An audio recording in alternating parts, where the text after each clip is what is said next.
The rattlesnake strikes without hesitation. Its fangs sink deep into the thick, bristled body of a desert tarantula. The spider jerks violently, legs clawing at the sand. For a moment, it looks like a fair fight. Then the tarantula goes still. The snake releases its grip and waits, patient, watching as venom does its work.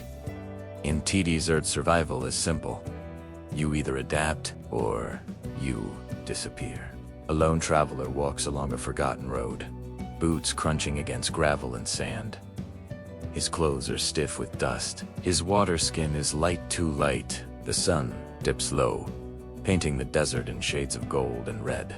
The heat begins to fade, offering relief.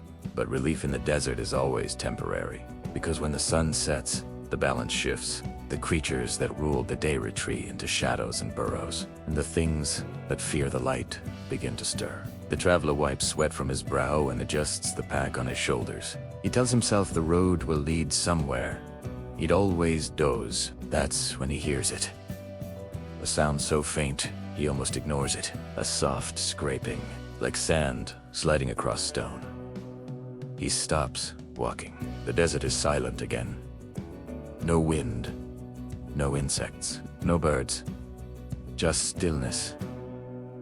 Slowly, he turns. Behind him, under the pale glow of moonlight, a small mound of sand shifts, not drifting, moving.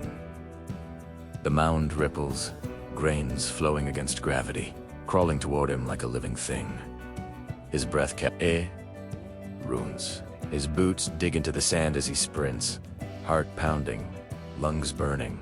Behind him, the sand surges faster, spreading outward like a wave. It reaches his ankles. Cold, numbing.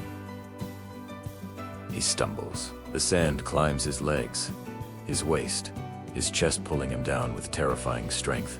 He screams, but the sound is swallowed by the night. The desert settles. By morning, nothing remains. No footprints, no torn clothes. Only a clean, white skeleton half buried beneath the sand. The desert corrects mistakes quickly. The desert has always been unforgiving. It punishes arrogance, it devours the unprepared, and it remembers. The year is 1908.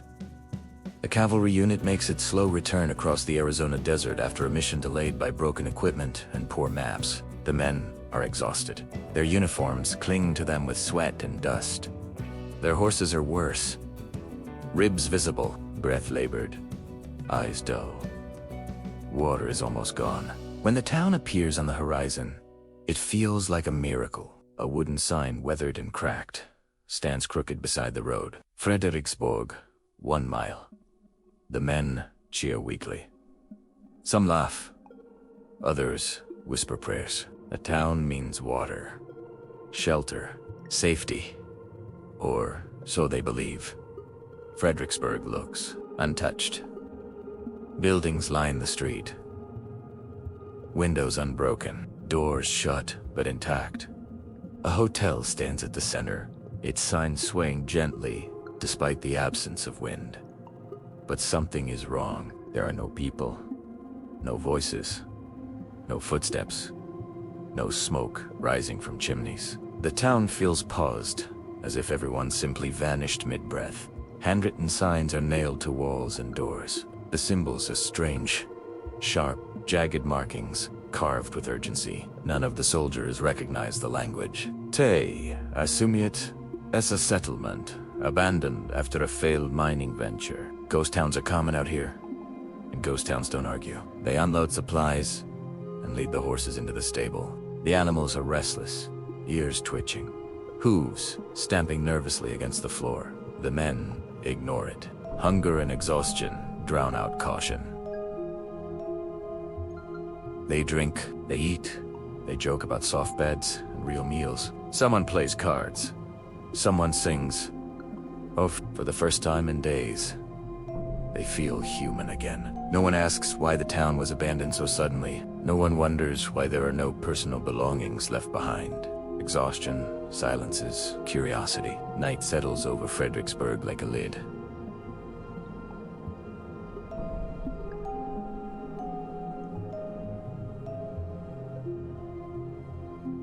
The temperature drops fast. Too fast.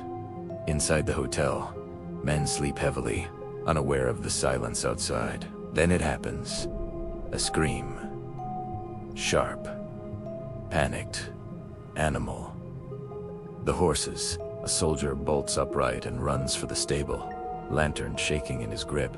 The doors burst open. Inside, the horses are in chaos, eyes wild. Bodies, trembling, hooves slamming wood. But there are fewer than before. Where 3 horses once stood, there are only piles of bones. Clean. Bleached. Perfectly arranged. No blood. Not on flesh, just skeletons. Stripped with surgical precision. The smell hates snakes, not decay, but dry dust and something metallic. The soldier stumbles back, bile rising in his throat. This isn't the work of wolves. This isn't natural. They search the town with rifles raised. Nothing. No tracks, no footprints, no signs. A struggle. The desert outside the town is smooth and untouched, as if no creature has passed through in years. Eventually, fear gives way to confusion. They lock the doors. Postcards. And wait for morning. Sleep does not come easily. Then another sound begins. A soft rushing noise, like sand pouring slowly through fingers. A soldier opens his eyes. The sound is coming from the hallway. He opens the door. Sand is creeping across the floor. Not blown, not falling.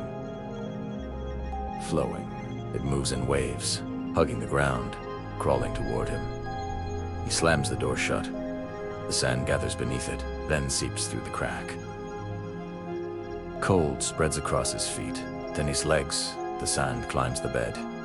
It moves with intent. He tries to scream.